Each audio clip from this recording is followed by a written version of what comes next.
Namah Shivaya, Namo Nageshwaraya. Om Namah Shivaya, Namo Nageshwaraya. Om Namah Shivaya, Namo Nageshwaraya. Om Namah Shivaya, Namo Nageshwaraya. Om Namah Shivaya, Namo Nageshwaraya. Om Namah Shivaya, Namo Nageshwaraya. Om Namah Shivaya, Namo Nageshwaraya. Om Namah Shivaya, Namo Nageshwaraya.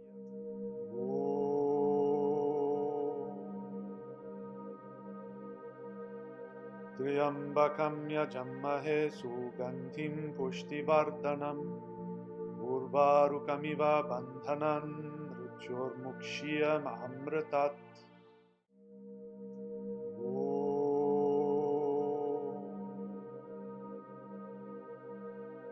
Triambakam yajammahe sugandhim pushtivardhanam urvarukamiva bandhanan mrityurmukshiyam amritat.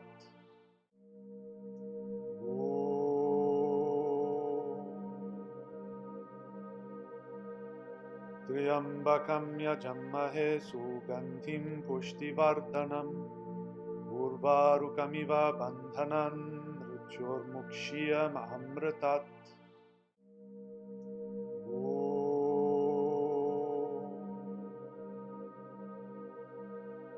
Triambakam yajammahe sugandhim pushtivardhanam urvarukamiva bandhanan mrityurmukshiyam amritat.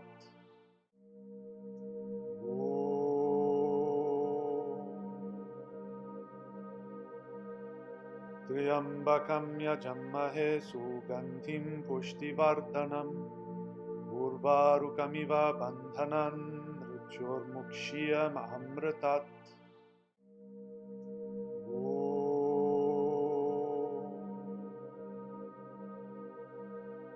Triambakam yajammahe sugandhim pushtivardhanam urvarukamiva bandhanan mrityurmukshiyam amritat.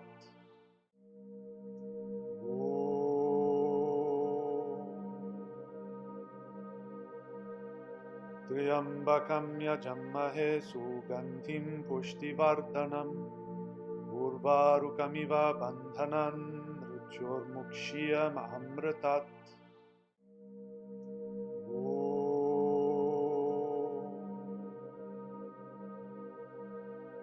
Triambakam yajammahe sugandhim pushtivardhanam urvarukamiva bandhanan mrityurmukshiyam amritat.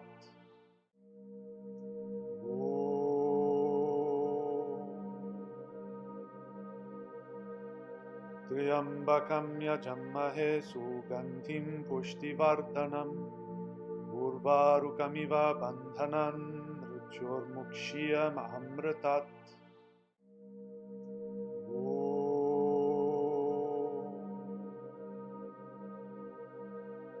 Triambakam yajammahe sugandhim pushtivardhanam urvarukamiva bandhanan mrityurmukshiyam amritat.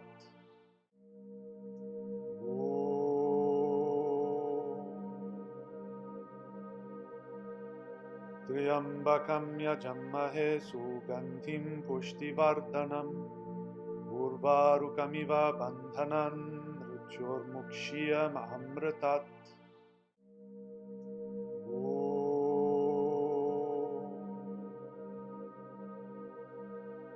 Triambakam yajammahe sugandhim pushtivardhanam urvarukamiva bandhanan mrityurmukshiyam amritat.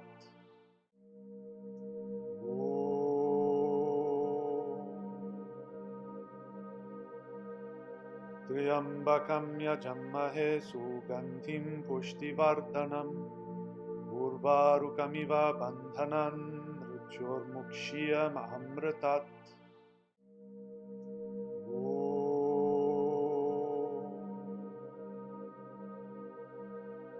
Triambakam yajammahe sugandhim pushtivardhanam Urvarukamiva bandhanan mrityurmukshya mahamritat.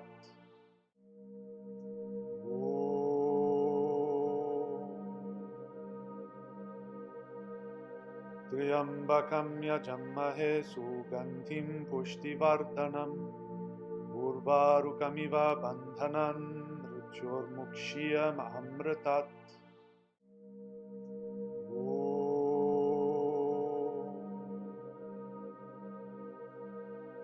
Triambakam yajammahe sugandhim pushtivardhanam. Urvarukamiva bandhanan mrityurmukshya mahamritat.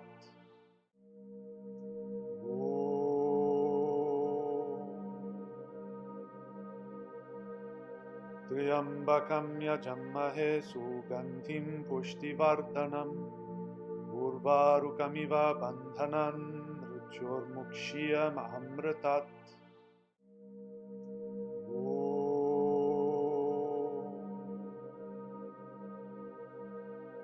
Triambakam yajammahe sugandhim pushtivardhanam. Urvarukamiva bandhanan mrityurmukshya mahamritat.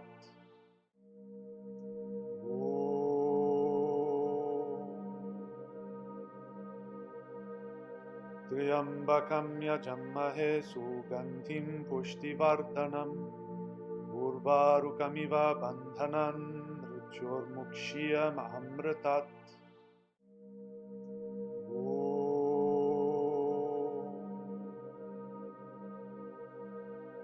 Triambakam yajammahe sugandhim pushtivardhanam. Urvarukamiva bandhanan mrityurmukshya mahamritat.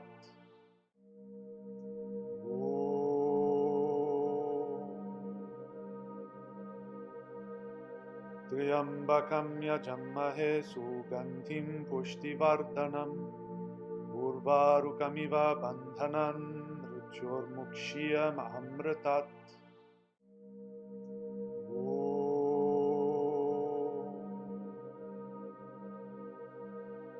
Triambakam yajammahe sugandhim pushtivardhanam. Urvarukamiva bandhanan mrityurmukshya mahamritat.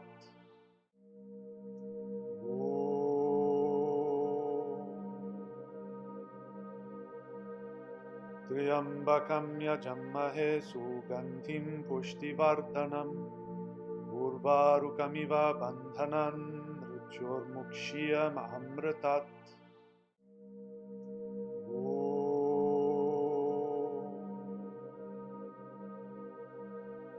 Triambakam yajammahe sugandhim pushtivardhanam. Urvarukamiva bandhanan mrityurmukshya mahamritat.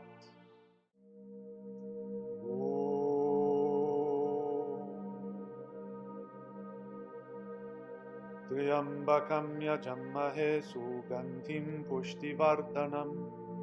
Urvarukamiva bandhanan mrityurmukshya mahamritat.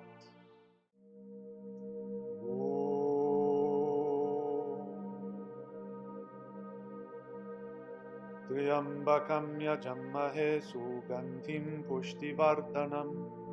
Urvarukamiva bandhanan mrityurmukshya mahamritat.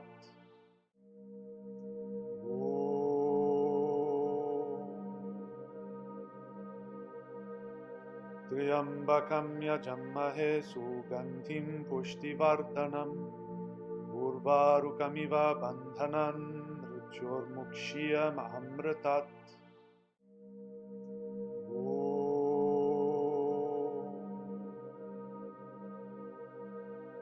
Triambakam yajammahe sugandhim pushtivardhanam. Urvarukamiva bandhanan mrityurmukshya mahamritat.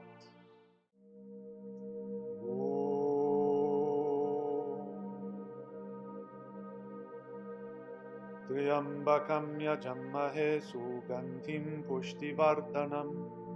Urvarukamiva bandhanan mrityurmukshya mahamritat.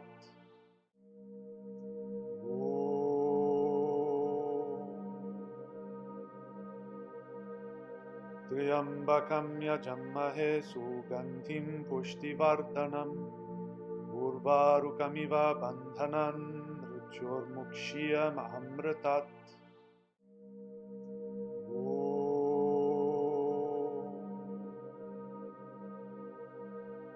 त्र्यम्बकं यजामहे सुगन्धिं पुष्टिवर्धनम् उर्वारुकमिव बन्धनान् मृत्योर्मुक्ष्यमृतात्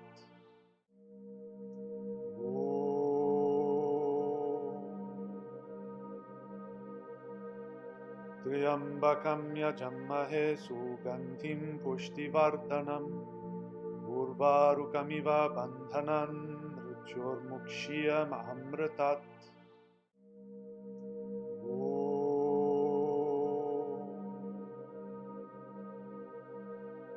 त्र्यम्बकं यजामहे सुगन्धिं पुष्टिवर्धनम् उर्वारुकमिव बन्धनान् मृत्योर्मुक्ष्यमृतात्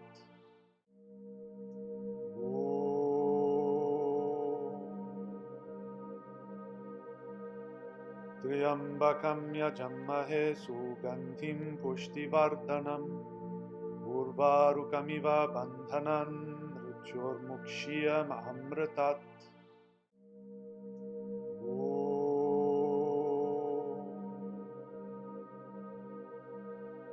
त्र्यम्बकं यजामहे सुगन्धिं पुष्टिवर्धनम् उर्वारुकमिव बन्धनान् मृत्योर्मुक्ष्यमृतात्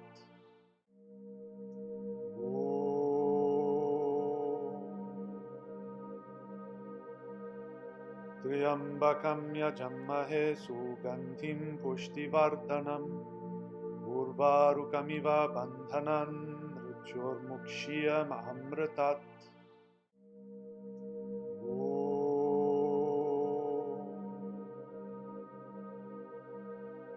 त्र्यम्बकं यजामहे सुगन्धिं पुष्टिवर्धनम् उर्वारुकमिव बन्धनान् मृत्योर्मुक्ष्यमृतात्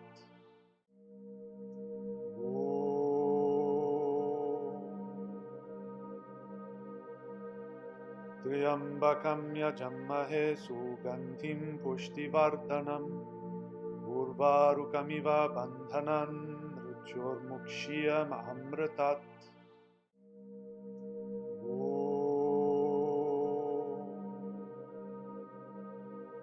त्र्यम्बकं यजामहे सुगन्धिं पुष्टिवर्धनम् उर्वारुकमिव बन्धनान्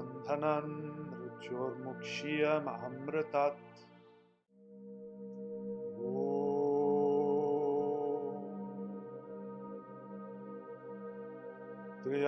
त्र्यम्बकं यजामहे सुगन्धिं पुष्टिवर्धनम् उर्वारुकमिव बन्धनान् मृत्योर्मुक्ष्यमृतात् त्र्यम्बकं यजामहे सुगन्धिं पुष्टिवर्धनम् उर्वारुकमिव बन्धनान् मृत्योर्मुक्ष्यमृतात्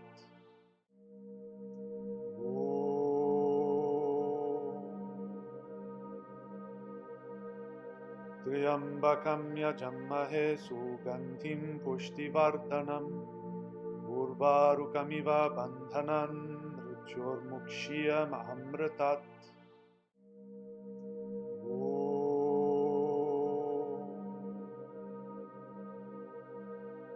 त्र्यम्बकं यजामहे सुगन्धिं पुष्टिवर्धनम् उर्वारुकमिव बन्धनान् मृत्योर्मुक्ष्यमृतात्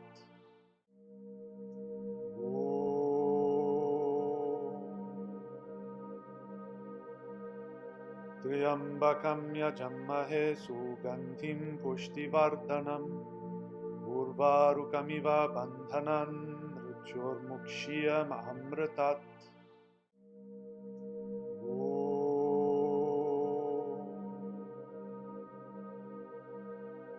त्र्यम्बकं यजामहे सुगन्धिं पुष्टिवर्धनम् उर्वारुकमिव बन्धनान् मृत्योर्मुक्ष्यमृतात्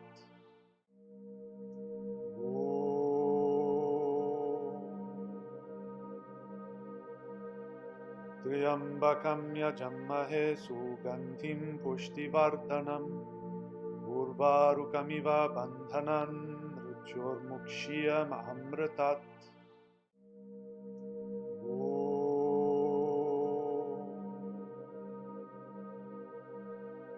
त्र्यम्बकं यजामहे सुगन्धिं पुष्टिवर्धनम् उर्वारुकमिव बन्धनान् मृत्योर्मुक्षीयमामृतात्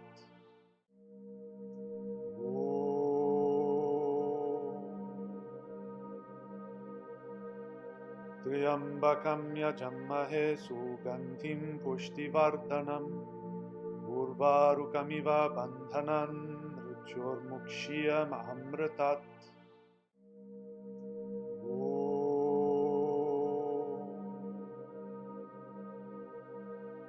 त्र्यम्बकं यजामहे सुगन्धिं पुष्टिवर्धनम् उर्वारुकमिव बन्धनान् मृत्योर्मुक्षीयमामृतात्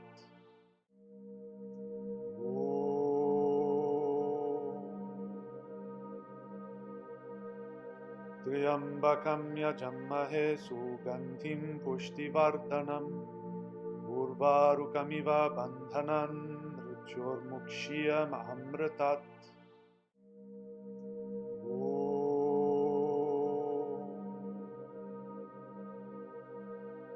त्र्यम्बकं यजामहे सुगन्धिं पुष्टिवर्धनम् उर्वारुकमिव बन्धनान् मृत्योर्मुक्षीयमामृतात्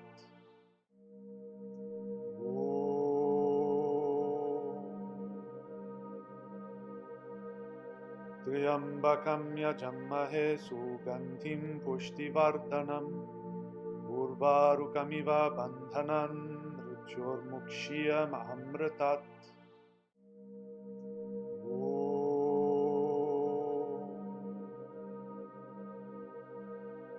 त्र्यम्बकं यजामहे सुगन्धिं पुष्टिवर्धनम् उर्वारुकमिव बन्धनान् मृत्योर्मुक्षीयमामृतात्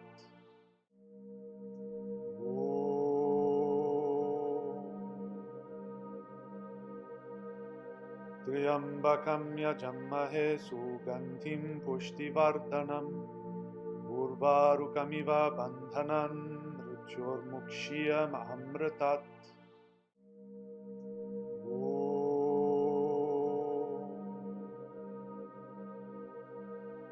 त्र्यम्बकं यजामहे सुगन्धिं पुष्टिवर्धनम् उर्वारुकमिव बन्धनान् मृत्योर्मुक्षीयमामृतात्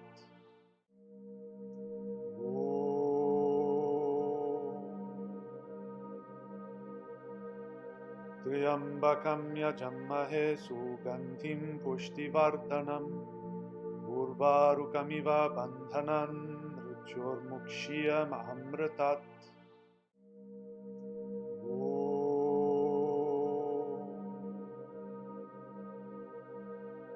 त्र्यम्बकं यजामहे सुगन्धिं पुष्टिवर्धनम् उर्वारुकमिव बन्धनान् मृत्योर्मुक्षीयमामृतात्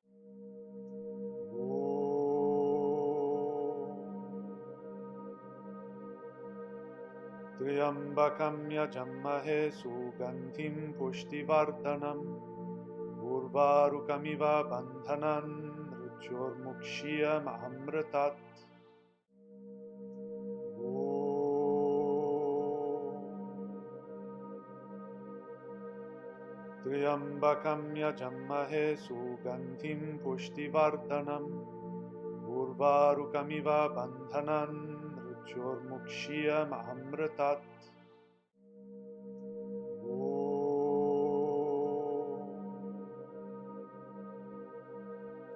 त्र्यम्बकं यजामहे सुगन्धिं पुष्टिवर्धनम् उर्वारुकमिव बन्धनान् मृत्योर्मुक्षीयमामृतात्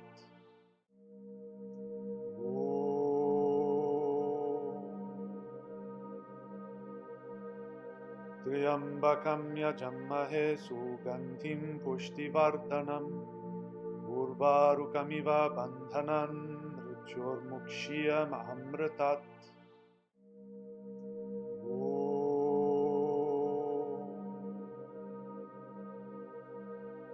त्र्यम्बकं यजमहे सुगन्धिं पुष्टिवर्धनम् उर्वारुकमिव बन्धनान् मृत्योर्मुक्ष्यमृतात्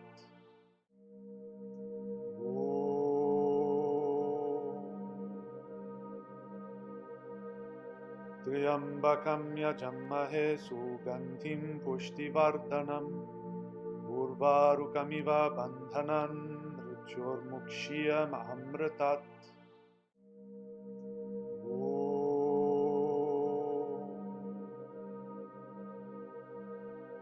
त्र्यम्बकं यजमहे सुगन्धिं पुष्टिवर्धनम् उर्वारुकमिव बन्धनान् मृत्योर्मुक्ष्यमृतात्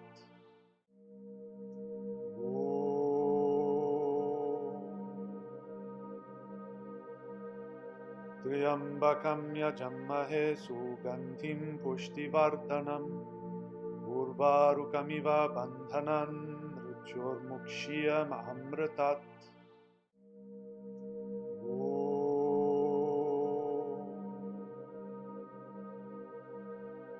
त्र्यम्बकं यजमहे सुगन्धिं पुष्टिवर्धनम् उर्वारुकमिव बन्धनान् मृत्योर्मुक्ष्यमृतात्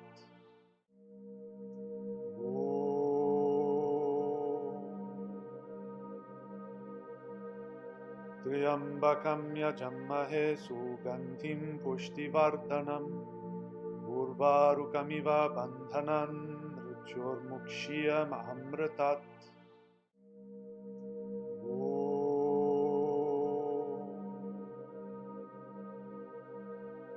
त्र्यम्बकं यजमहे सुगन्धिं पुष्टिवर्धनम् उर्वारुकमिव बन्धनान् मृत्योर्मुक्ष्यमृतात्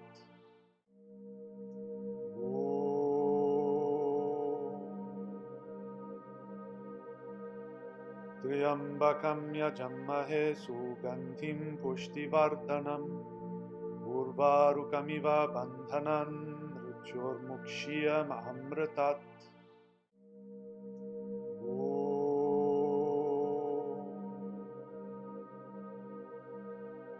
त्र्यम्बकं यजमहे सुगन्धिं पुष्टिवर्धनम् उर्वारुकमिव बन्धनान् मृत्योर्मुक्ष्यमृतात्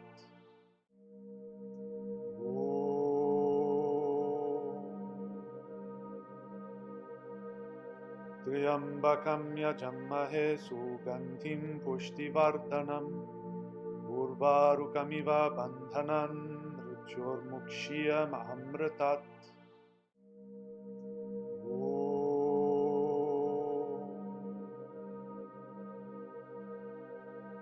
यजमहे सुगन्धिं पुष्टिवर्धनम् उर्वारुकमिव बन्धनान् मृत्योर्मुक्ष्यमृतात्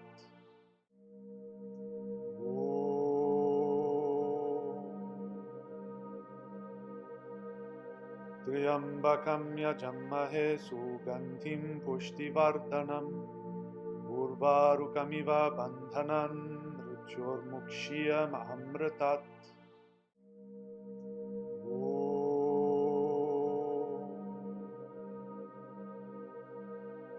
त्र्यम्बकं यजमहे सुगन्धिं पुष्टिवर्धनम् उर्वारुकमिव बन्धनान् मृत्योर्मुक्ष्यमृतात्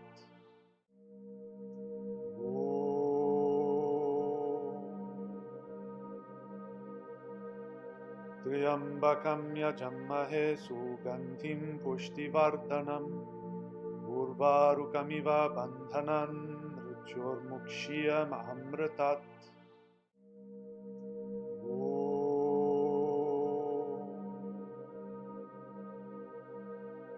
त्र्यम्बकं यजमहे सुगन्धिं पुष्टिवर्धनम् उर्वारुकमिव बन्धनान् मृत्योर्मुक्ष्यमृतात्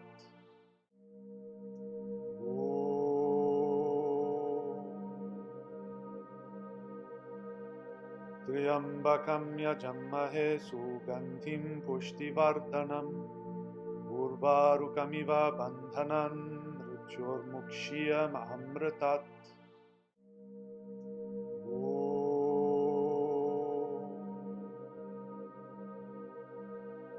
त्र्यम्बकं यजमहे सुगन्धिं पुष्टिवर्धनम् उर्वारुकमिव बन्धनान् मृत्योर्मुक्ष्यमृतात्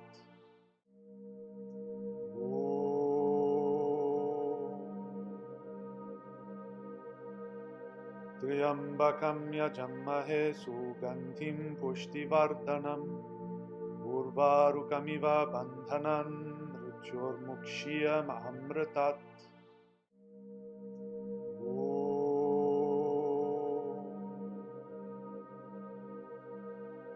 त्र्यम्बकं यजमहे सुगन्धिं पुष्टिवर्धनम् उर्वारुकमिव बन्धनान् मृत्योर्मुक्ष्यमृतात्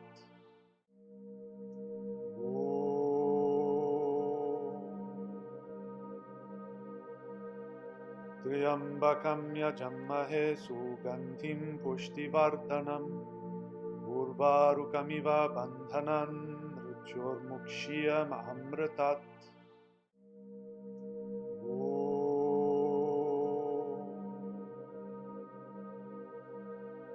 त्र्यम्बकं यजमहे सुगन्धिं पुष्टिवर्धनम् उर्वारुकमिव बन्धनान् मृत्योर्मुक्ष्यमृतात्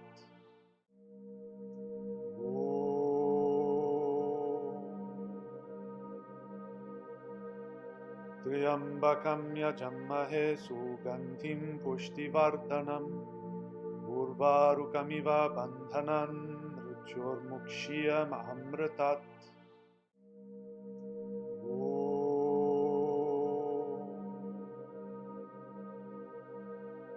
त्र्यम्बकं यजमहे सुगन्धिं पुष्टिवर्धनम् उर्वारुकमिव बन्धनान् मृत्योर्मुक्ष्यमृतात्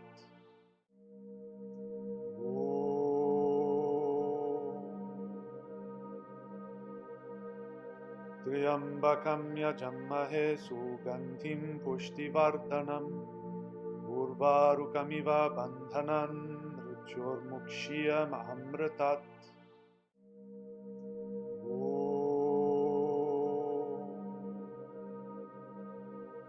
त्र्यम्बकं यजमहे सुगन्धिं पुष्टिवर्धनम् उर्वारुकमिव बन्धनान् मृत्योर्मुक्ष्यमृतात्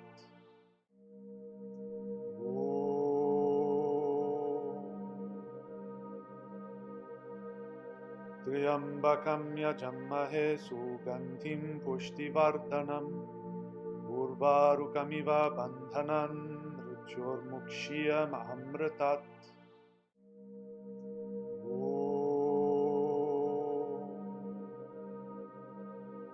त्र्यम्बकं यजमहे सुगन्धिं पुष्टिवर्धनम् उर्वारुकमिव बन्धनान् मृत्योर्मुक्ष्यमृतात्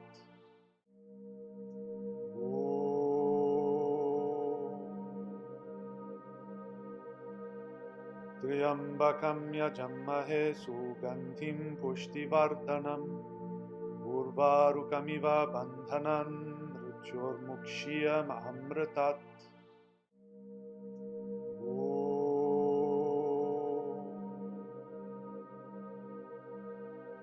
त्र्यम्बकं यजमहे सुगन्धिं पुष्टिवर्धनम् उर्वारुकमिव बन्धनान् मृत्योर्मुक्ष्यमृतात्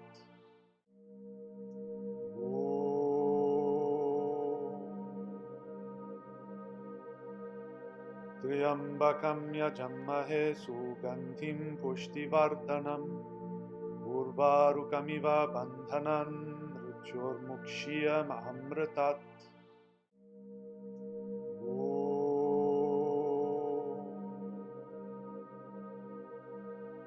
त्र्यम्बकं यजमहे सुगन्धिं पुष्टिवर्धनम् उर्वारुकमिव बन्धनान् मृत्योर्मुक्ष्यमृतात्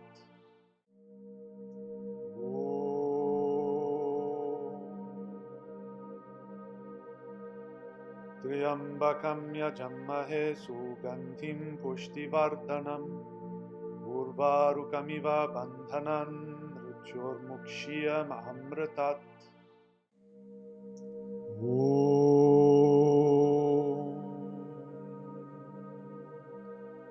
Triambakam yajammahe sugandhim pushtivardhanam urvarukamiva bandhanan mrityurmukshya mahamritat.